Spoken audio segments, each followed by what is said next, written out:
சிறகடிக்க ஆசை சரியில்ல. அடுத்து வர எபிசோட்ல நம்ம ரேகா இருந்துட்டு சத்யாவுக்கு ஃபோன் பண்ணி, "எனக்கு என்னமோ எங்க வீட்டு ஆளுங்க மேல ரொம்பவே சந்தேகமா இருக்கு." அப்படின்ற மாரி சொல்றாங்க. இத வச்சு சொல்லிக்கிட்டு இருக்க, "இப்ப கூட சார பார்த்து பேசிட்டு தான் வந்தேன். அவரு என்கிட்ட நல்லத்தனமா தான் நடந்துக்கிறாரு. அப்படிப்பட்டவங்க எப்படி நீ சந்தேகப்படுறதா நீ சொல்லலாம்? அவங்களுக்கு எப்படி சந்தேகம் வந்திருக்கும்?" அப்படின்னு சொல்லிட்டு சத்யா வந்து கேட்டுக்கிட்டு இருக்காங்க. "இல்ல, இல்ல. நான் வரதா இருந்தா எப்பவோ வர சொல்லியிருப்பாங்க. ஆனா, அவங்க இங்கே இருமா, இங்கே இருமான்னு தான் சொல்லிக்கிட்டு இருக்காங்க. அதனால அவங்க யார்கிட்டயும் சொல்லாம, நான் இங்கேருந்து கிளம்ப போறேன்." அப்படின்னு சொல்லிட்டு ரேகா வந்து சொல்லிக்கிட்டு இருக்காங்க. சத்யா, "நான் உன் மேல உயிரையே வச்சிருக்கேன். உன்னை விட்டுட்டு சத்தியமா வேற ஒருத்தரை என்னால கல்யாணம் பண்ணிக்க முடியாது.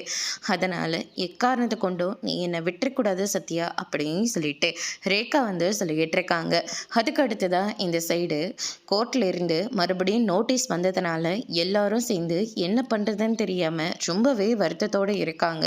ரோகிணி இருந்துட்டு மனோஜை தேடிட்டு ஷோரூம்க்கு வராங்க. "என்னாச்சு?" அப்படின்னு சொல்லிட்டு கேட்கவும், இப்போ தான் முத்துவும் ரவையும் வந்துட்டு போகிறாங்க. "எதுக்காக அவங்க இங்கே வந்தாங்க?" அப்படின்னு சொல்லிட்டு கேட்கவும், "வீட்டை மீட்கிறதுக்காக 10 லட்ச ரூபாய் பணத்தை கோர்ட்டில் கட்ட சொன்னாங்களாம். அதனால தான் முத்துவும் ரவியும் வந்து பணம் கேட்கறதுக்காக வந்தாங்க. எனக்கு தான் அந்த வீட்டில் எந்த ஷேரும் இல்லைன்னு அப்பா சொல்லிட்டாரு இல்லை. அதனால் ஒரு பைசா கூட கொடுக்க முடியாதுன்னு நான் சொல்லிட்டேன்."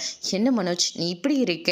அந்த வீடை மீட்டு எடுத்தா அதுக்கப்புறம் நீ தான் அந்த வீட்டுக்கு பெரிய ஆளாக தெரிவ. அதுக்கப்புறம் உனக்கு என்ன அவங்க ஷேர் கொடுக்குறது? நீயே அந்த ஷேரை எடுத்துக்கலாம்." அப்படின்ற மாதிரி சொல்லிடுறாங்க. அதோடு இன்னைக்கான பிரமோ முடிச்சிருக்காங்க.